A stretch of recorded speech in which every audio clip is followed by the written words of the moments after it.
What he saw on his Ring camera will shock you. I got an alert on my email. This is 10 o'clock at night. The only people home are my wife and my daughter. And then this comes up. A man in a trench coat with an Uzi. There is no shadow. It's a ghost, legit. You don't think ghost. that's a person? That's not a person. For sure. My wife is the only one in the house. Do you think his wife is telling the truth? Satanic rituals, Everglades. I've found satanic rituals and sacrifices out there. What? The first thing I came across was a big rock pile with upside down wooden cross on top and a bunch of red spray painted upside down crosses all over. And then I found this little doll. As I kind of investigated that doll more, a little red scarlet snake actually came up and wrapped around her neck. And I've caught a lot of snakes in my life, and that is the only one that was bleeding out of its anus. And then the night just kind of gets weirder from there. You see the red lettering in the other clip. It was a big Latin saying. We later translated it to, "Turn around, run, hide, he is watching you."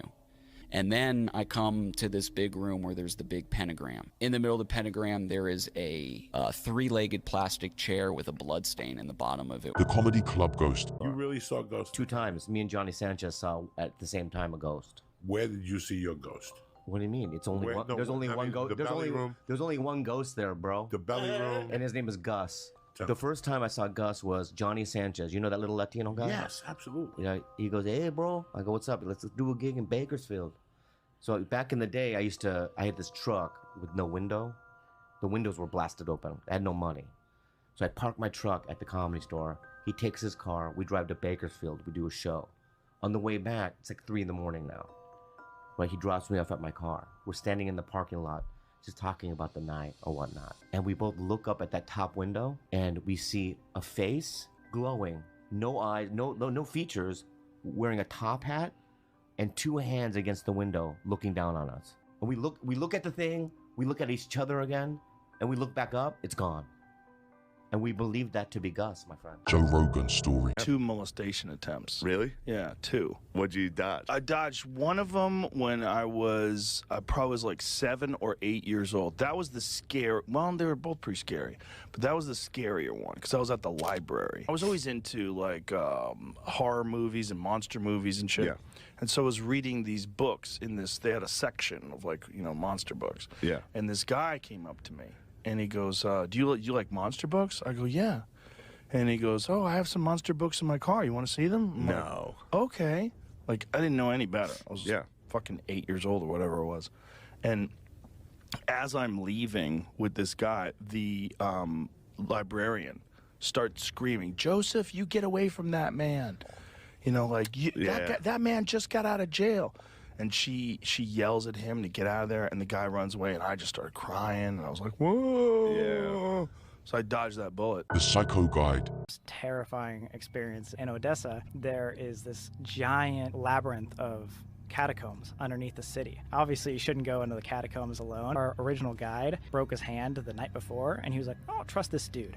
He's done it before. You should just go in the catacombs with this guy." We're like, "What?" So stupid. He spoke broken English, like, We did it. Great. barely know him. We did it. We're like, all right, I mean, we need to get a video. Let's go. Like, why not? So we're diving deep into this place, and he turns to us at one point, and he said, "Do you guys know how to get out?"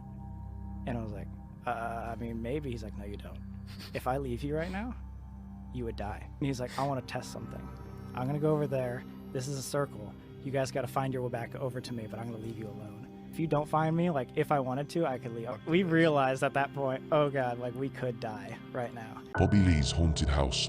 My brother and I would hear demons. Half of our house was on some sort of Indian burial site. We'd see demons. Collectively, you would both hear the same thing. And what my dad said later in life was, I don't believe in a ghost, but every time I park my car after work, I run through the hallway because I feel weird. But that's where my brother and I's bedrooms were. He just left you in Yeah, the so he trenches just with all the left us ghosts in the fucking running ghost- past Yeah, your yeah. bedroom. Yeah, because of the fact that he felt an evil presence there. In fact, one day I thought I was possessed, and for me to get out of it, I jumped into the swimming pool. We moved out and it stopped. The X. Dad was murdered in May of 1999. He had answered a personals ad for a woman who was looking for a boyfriend. Her name was Rita. Dad was really, really taken with her.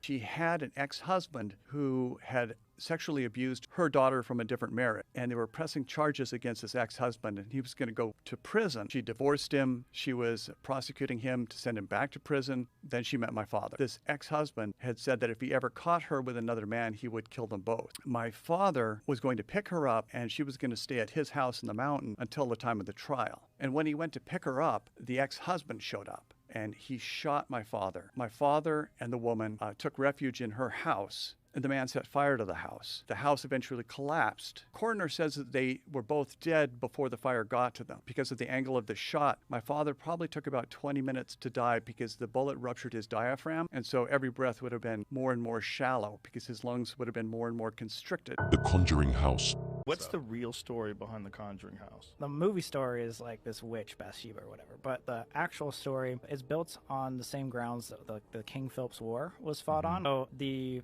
main people that haunt that are like 7 dead soldiers that this little girl always kept seeing in the walls, and thus it started manifesting more to the entire family. So this family called the Perrin family bought the place in like I think 1972, and for 10 years they would see soldiers walking around, like their beds would shake, they would get scratches, and it kept getting worse. So they wanted to do like an exorcism on the house because the mom, Carolyn Perrin, was getting like really bad. Like she would have things happen to her every single day. So she brought in these demonologists. So they do an exorcism there. They were doing an exorcism, and to her claim, she was actually thrown across the entire like room and smashed into a wall to where she had injuries. And they were so angry about that they actually kicked out the demonologist. The Home Invader. We had 2 home invasions within 36 hours, I guess. The first time the guy came in the middle of the night, about 2:30, 3 a.m., and our back door made a very signature noise. It just woke me up from a dead sleep, and I knew what I heard. I kind of